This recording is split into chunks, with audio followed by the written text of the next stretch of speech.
Between 1896 and 1920, a small number of powerful industrialists, together with their private foundations, spent more money on mass force schooling than the government did. Indeed, Andrew Carnegie and John D. Rockefeller together spent more money than the government did on schooling.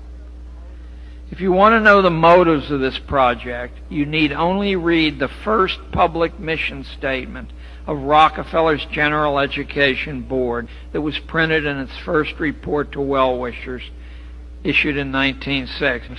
People yield themselves with perfect docility to our molding hands. The present education conventions of intellectual and character education fade from their minds, and unhampered by tradition, we work our own will. We shall not try to make these people or any of their children into philosophers or men of learning or men of science.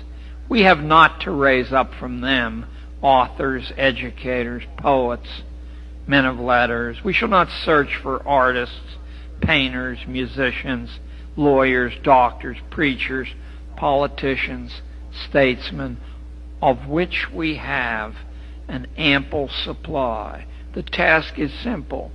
We will organize children and teach them in a perfect way the things their fathers and mothers are doing in an imperfect way.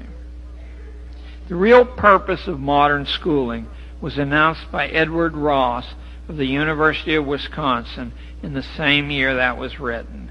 Ross is generally considered one of the three founders of the 20th century discipline called sociology.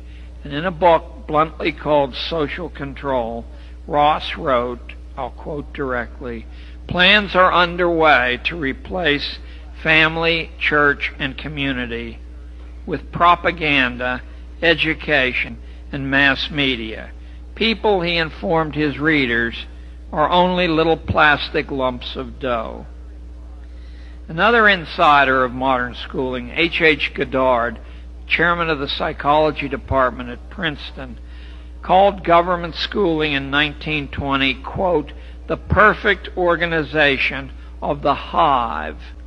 Goddard wrote that standardized testing was to cause the lower classes to confront their biological inferiority, sort of like wearing a dunce cap.